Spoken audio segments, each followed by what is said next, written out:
Thank you, Rhea. Thank you, Evan and Michael and everyone at Quiet Lightning. And my kindred poets here tonight, thank you for your stories and your the intimacy of your stories. It's very powerful, right? So I'm gonna read 2 or 3 pieces.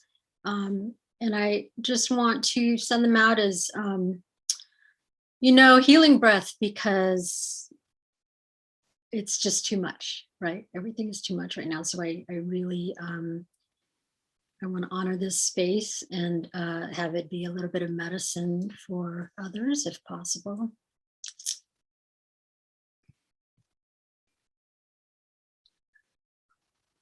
Auhe avaleoi, e kaliko, e he konua, a ukalehua. Hey, America, did you not get enough attention? Did you think you were alone? Didn't you know we had your back until you said, fuck it, I'm tired. Turn off the lights, lock the door. Didn't you know we've been loving you every damn day you've been gone? Even though you keep promising you'd be home, always muttering your lame-ass excuses. Don't you know we still write love letters to you and burn them in offerings on the new moon? Usually we have to rip them up and start again. Too mad at you. So many times you break us. Hey, we're talking to you. Where the hell are you going now? This next piece is called Kwentuhan, and it is, Kwentuhan is Tagalog, it means talk story. And so it's dedicated out to familia and dedicated out to the poets that this was written during a time when we were able to spend together in a project of Barbara Jane Reyes. So Telehua, Amy, Javier, Urian, and Angela Torres. Starts with a little bit of Prince. All 7 and we'll watch them fall. They stand in the way of love and we will smoke them all with an intellect and a savoir-faire. No one in the whole universe will ever compare. I am yours now and you are mine, and together we'll love through all space and time. So don't cry.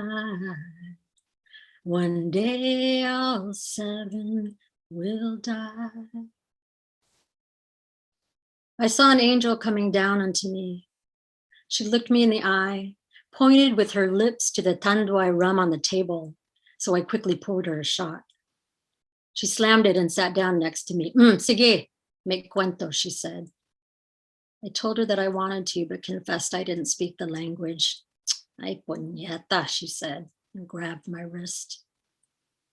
She pulled a small glass jar of sand from her pocket and told me to pour a few grains of homeland into the palm of my hand, to taste them with my tongue and swallow my false lack of memories.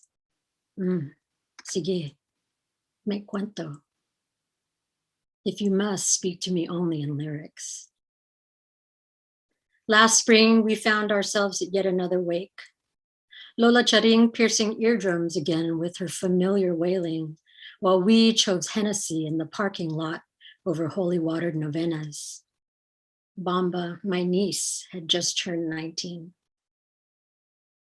The things we don't talk about. How my cousin discovered God just after her daughter took God into her own hands and choked him out. Anak na lasi. Daughter of thunder, I never asked who whispered in her ear that night, suggesting she silenced the thunder of voices in her head. I don't count the number of times the women in my family have been beckoned into the hallway by the same whisper. Watch the voices fall.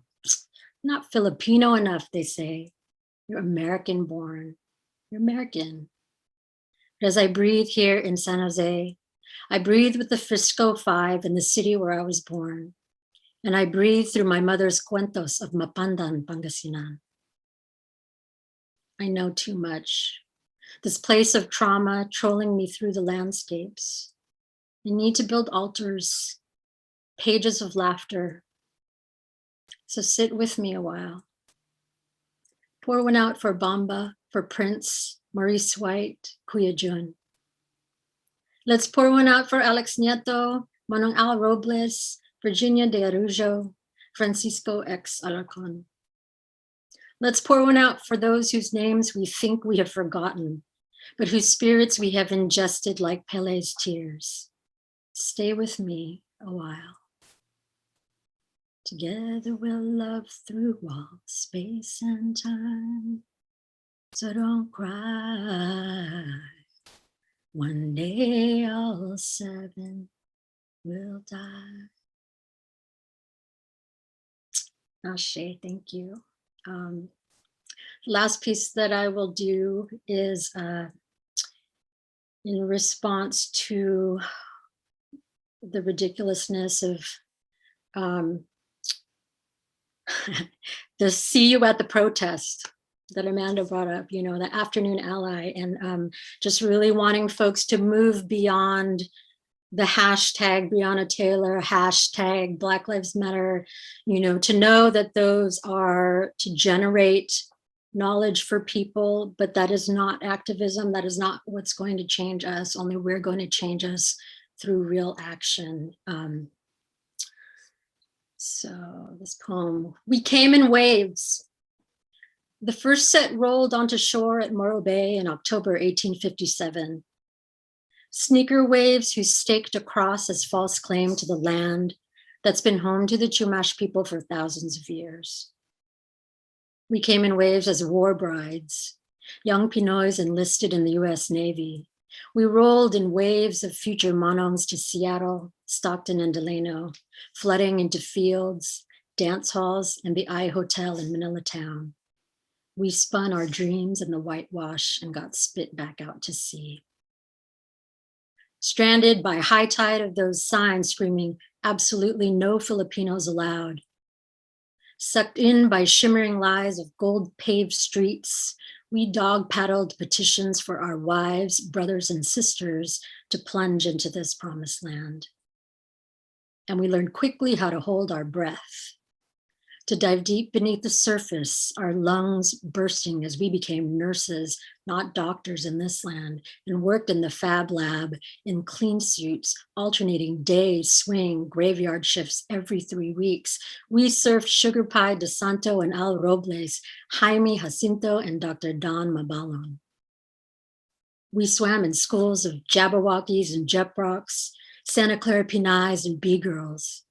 Got snagged in the tangle of middle school cholas and white rocker chicks, yet somehow ripped the hooks from our own mouths to break free. At springtide, we hide our depression. We drink Henny, speed to Cache Creek, buy too many quick picks. We see everything pooling, crawling, nowhere to go. We learn to listen. This is not an ocean lullaby. It's the riptide of Yemaya's oscillating skirt. It's Encanto sliding us over shifting plates in pelagic memory. Because we are the necessary source of disturbance. The only way to breathe simple harmonic motion into the lungs of those to come. Thank you, everybody.